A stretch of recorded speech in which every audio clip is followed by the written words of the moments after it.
एक किताब है व्यक्तित्व का विकास। इस किताब को लिखा गया है स्वामी विवेकानंद जी के विचारों से प्रेरित होकर के। इस किताब में लिखा गया है कि मनुष्य स्वयं ही अपने भाग्य का निर्माता है। स्वामी जी कहते हैं कि हम स्वयं ही अपनी वर्तमान अवस्था के लिए जिम्मेदार हैं और भविष्य में जो भी कुछ होना चाहे उसकी शक्ति भी हम ही में है। स्वामी जी के अनुसार आज आपकी जो भी वर्तमान स्थिति है, ये आपके जो अपने अतीत में आपने जिस प्रकार के कर्म किए थे उसी की वजह से आज आपकी प्रेजेंट कंडीशन ये है। ऐसा कि कुछ लोगों को लगता है कि उनके अगर हालात सही नहीं है तो उनको ये लगता है कि इसके पीछे ज़िम्मेदार उनका पारिवारिक माहौल हो सकता है, उनकी पढ़ाई लिखाई हो सकती है, उनकी एजुकेशन हो सकती है। उनको लगता है कि जिस प्रकार से उनकी परवरिश की गई या उनको सही प्रकार के सोर्सेज नहीं मिल पाए, जिसकी वजह से उनको ग्रोथ नहीं उनकी लाइफ में हो पाई, उनको लगता ये है कि उनकी इस प्रेजेंट कंडीशन के लिए ज़िम्मेदार सामने वाले लोग हैं, ना कि वो ज़िम्मेदार हैं।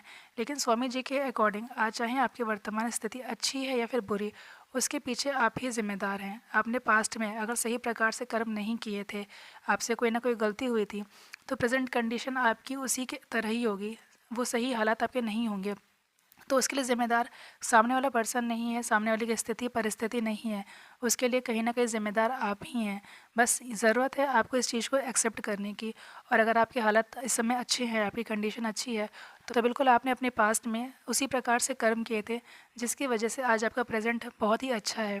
तो स्वामी जी के अकॉर्डिंग आपको अगर आपका वर्तमान सही नहीं है तो आज उस वर्तमान में आप इस चीज़ के लिए मत परेशान होइए कि आपका पास्ट किस तरीके का था, आज आपकी कंडीशन सही नहीं है। अगर आप इसी में उलझे रहेंगे तो आगे आने वाला भविष्य भी आप बिगाड़ लेंगे। तो इसके लिए आज आपकी प्रेजेंट लाइफ में जिस प्रकार की भी सिचुएशन है उसमें आप कर्म करिए, अपने कर्म पे ध्यान दीजिए। जिस प्रकार से आज आपका कर्म रहेगा फिर आपका भविष्य बेहतर हो जाएगा। आगे इस किताब में बताया गया है कि अपनी वर्तमान अवस्था के लिए हम ही जिम्मेदार हैं। यदि वर्तमान अवस्था हमारे ही पूर्व कर्मों का फल है तो ये भी निश्चित है कि भविष्य में जो भी कुछ होगा वो हमारे वर्तमान कर्मों द्वारा तय किया जा सकता है। तो मतलब कि अगर आज आपकी प्रेजेंट की कंडीशन सही नहीं है तो वो आपके पास्ट में किए गए आपके सही प्रकार से जो कर्म नहीं थे जिसकी वजह से कंडीशन है। अगर आज आप अपने वर्तमान में सही प्रकार से कर्म करते हैं, आपके जो अतीत में आपने गलतियाँ की थी उनसे सीख के आप आगे उसको अब सही तरीके से करते हैं, तो ये भी फिर तय है कि भविष्य भी आपका बेहतर हो जाएगा। स्वामी जी का मूल मंत्र है संघर्ष करते रहो। जब चारों ओर अंधकार ही अंधकार दिखता था तब मैं कहता था संघर्ष करते रहो। अब जब थोड़ा थोड़ा उजाला दिखाई दे रहा है तब भी मैं कहता हूँ संघर्ष करते चलो। डरो मत मेरे बच्चों, धीरज रखो, देखोगे तुम कि एक दिन सब खूबसूरत हो गया है।